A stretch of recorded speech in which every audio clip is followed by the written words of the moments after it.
Yes AP రాజకీయాల్లోకి AP రాజకీయాలు అనడం కంటే కూడా ఏపీ కాంగ్రెస్లోకి వైఎస్ రాజశేఖర రెడ్డి బిడ్డ వైఎస్ఆర్టీపీ అధ్యక్షురాలు వైఎస్ షర్మిల అడుగు పెట్టబోతుందా? ఆమె నిన్న చేసినటువంటి హాట్ కామెంట్స్ ఇప్పుడు రాజకీయ దుమారం చెప్తున్నటువంటి పరిస్థితి.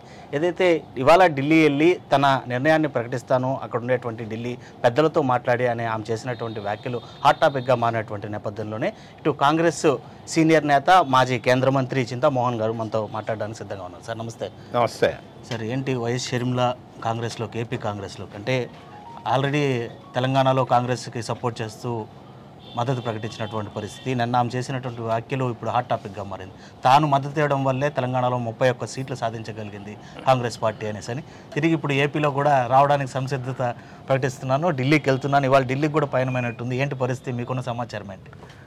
నారాయణ కూడా చెప్పాడు, నారాయణ వల్లే కాంగ్రెస్ గెలిచింది తమిళనాడులో, తెలంగాణలో. అంటే ఎవరేం చెప్పుకోవచ్చు, మీరు కూడా చెప్పచ్చు మీ వల్లే గెలిచింది కాంగ్రెస్ అని. కాంగ్రెస్ గెలిచింది 6 గ్యారంటీలు, ప్రియాంక గాంధీ, రాహుల్ గాంధీ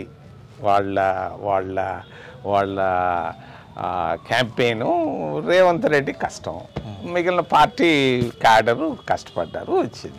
ఎవరైనా చెప్పుకోవచ్చు, మీరు కూడా చెప్పచ్చు మా వల్లే గెలిచింది, రవిప్రకాష్ వల్లే గెలిచింది అని చెప్పుకోవచ్చు. దానికి ఏముందా? సహకారం అందించింది కదా, మద్దతు ప్రకటించింది కదా, దానివల్ల ఏం సీట్లు? చాలా మందికి చాలా రహస్యాలు తెలీదు. అవి చెప్తారనే కదా సార్.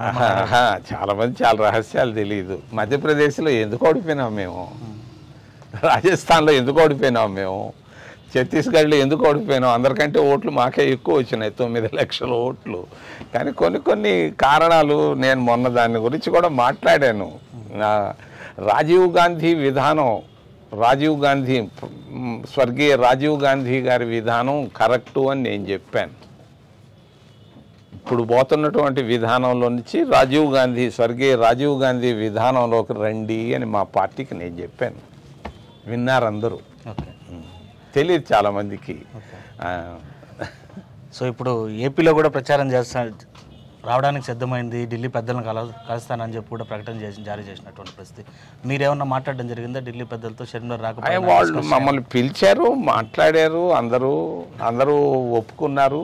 నేను 1-2 విషయాలు ప్రస్తావించాను. ఏంటి సార్ అది? నేను ఏమడిగానంటే, నాకు మీ అందరికీ తెలీదు, రాజశేఖర రెడ్డి, చంద్రబాబు నాయుడు ఇద్దరు దాదాపుగా 1972 ఏప్రిల్ నుంచి తెలుసు, బాగా తెలుసు. వాళ్ళు 72లో ఆయన హౌస్ సర్జను, నేను ఫస్ట్ ఇయర్ మెడికల్ స్టూడెంటు.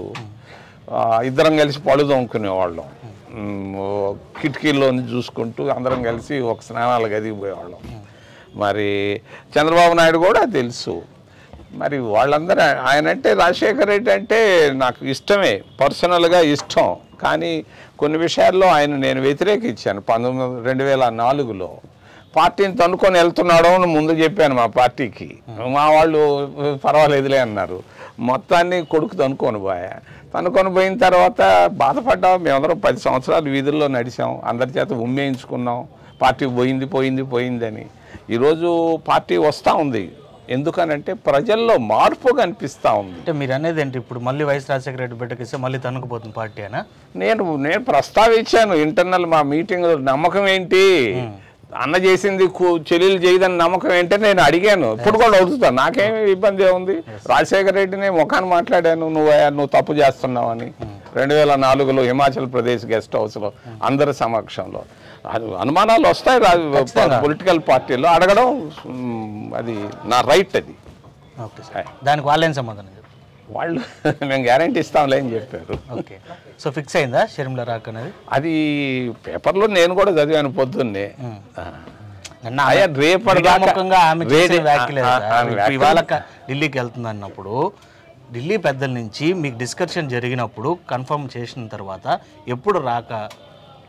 ఎప్పుడు ఆహ్వానించబోతున్నారు? ఆహ్వానం ఆమె వస్తానని సంసిద్ధం అయింది కాబట్టి ఆమెను ఎలా యూజ్ చేసుకోబోతున్నారు? మీరు అడిగిన డౌట్స్కి సమాధానం చెప్పారంటున్నారు. ఏంటి కార్యాచరణ? కార్యాచరణ రేపు చెప్తాం, రేపు సాయంకాలం, రేపు రాత్రికో, ఎల్లుండి పొద్దునో చెప్తాం. ముందు ఫస్ట్ స్టెప్ అయిపోనండి. ఇప్పుడు ఆ డాక్టరు ఆపరేషన్ వెంటనే చేయడు, ఏం చేస్తాడు, ఆమె ఫిట్గా అది పల్స్ చూస్తాడు, బీపీ చూస్తాడు, అన్నీ చూసిన తర్వాత అన్నీ బాగుంటేనే నెక్స్ట్ స్టెప్. ఇప్పుడు ఏమి లేకుండా నేనేం మాట్లాడేది? మాకుంది మనసులో. నేను మాట్లాడతాను, మాట్లాడితే రూఫ్ టాప్ లేచిపోద్ది. మాట్లాడదలుచుకోవాలి, ఇది ఈరోజు మాట్లాడడం, రేపు మాట్లాడు, ఎల్లుండి రైట్ ఎస్ మాట్లాడతా. సరే, మీ పర్సనల్, మీ వ్యక్తిగత అభిప్రాయం ఏంటి? యూజ్ ఉందంటారా, లేకపోతే మీరు అడిగినటువంటి ప్రశ్నలకి మీకున్న డౌట్లను కూడా నివృత్తి చేశారు ఢిల్లీ పెద్దలు, సో కాబట్టి రావడం పక్కాని డిసైడ్ అయిన తర్వాత, వచ్చిన తర్వాత యూస్ఫుల్ ఉంటుంది అనుకుంటున్నారా లేదనుకుంటున్నారు మీ వ్యక్తిగతంగా చెప్పండి? కొంత స్పందన ఉందా? రెడ్డి సామాజిక వర్గంలో స్పందన ఉంది. ఓకే, అంటే తను రావడం వల్ల జగన్మోహన్ రెడ్డి వ్యతిరేక ఓట్లు మీకు పడతాయి, అటు ఇంకా టీడీపీ వ్యతిరేక ఓట్లు కూడా పడతాయి అనుకుంటున్నారా? రెండు పడతాయి అనుకుంటున్నారా? ఎట్లా, ఏ విధంగా ప్లస్ పాయింట్ అని మీరు భావిస్తున్నారు? ఒక మాట నేను చాలా స్పష్టంగా చెప్పదలుచుకున్నాను. ఎవరు వచ్చినా రాకపోయినా కాంగ్రెస్ని కోరుకుంటున్నారు ప్రజలు ఈరోజు. మీరు అడగొచ్చు, మధ్యప్రదేశ్లో మీరు ఓడిపోయారు, అది మా వాళ్ళకి స్ట్రాటజీలో పొరపాట్లు, ఓట్లు ఎక్కువ వచ్చినాయి, దాన్ని వాడుకోవడంలో చేత కావటం లేదు. మరి ఇక్కడ అదే పరిస్థితి. ఇది మాకు ఇప్పుడు అందరూ కోరుకుంటున్నారు. చింతామోహన్ ఒక స్ట్రాటజిస్టు, ఆయన చెప్పే మాటలు కూడా కేంద్ర పెద్దలు వినడం లేదు, చెప్తుంటే మిమ్మల్ని చదివి చెప్పేటువంటి ప్రయత్నం. నేను నోరే తెరవటం లేదు, మీకు తెలీదు. తెరవమని అడుగుతున్నారు, నేను నోరు తెరవటం లేదు. నేను చాలా రిజర్వ్డ్. నాకు ఎప్పుడు మాట్లాడాలో, ఏం మాట్లాడాలో, ఎక్కడ మాట్లాడాలో చాలా స్పష్టంగా తెలిసినవాడిని. 50 సంవత్సరాలు పూర్తయిపోతున్నాయి రాజకీయాల్లో, నేను తొందరపడి మాట్లాడను. సో ఎన్నికలు దగ్గర పడుతున్నాయి కదా సార్, సమయం మించి పడనివయ్యా, నువ్వు పడకుండా చూడు ముందు. పడేదే ఉంది, రాత్రే మారుతాయి రాజకీయాలు, ఎప్పుడైనా మారచ్చు.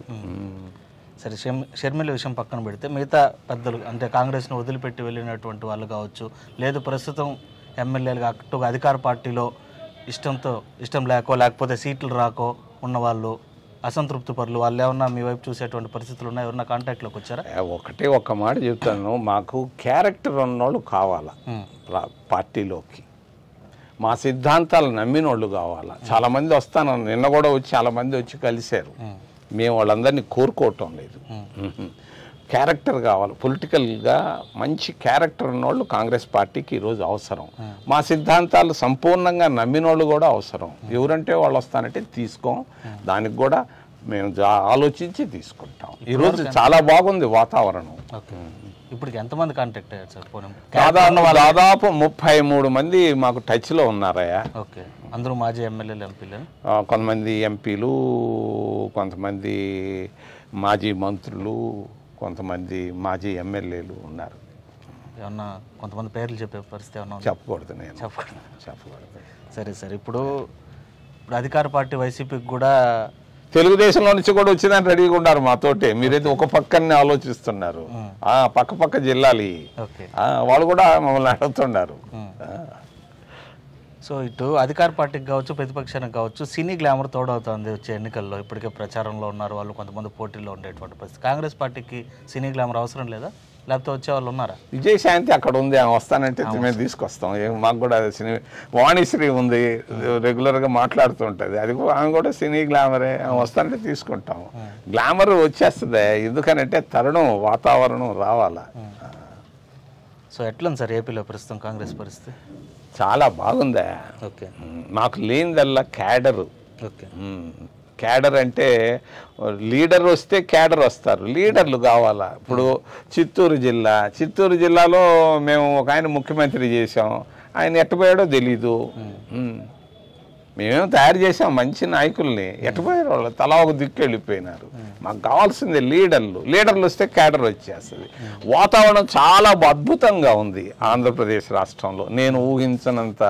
అసలు సొంతంగా పోతే కూడా 1970, 88 లాగా ఆ ఉప్పెన్ లాగా వస్తే రావచ్చు. మొన్నటిదాకా ఇంకా ఉప్పెన్ రాలేదు, కానీ చల్లటి గాలి కొడతా ఉంది కాంగ్రెస్కి.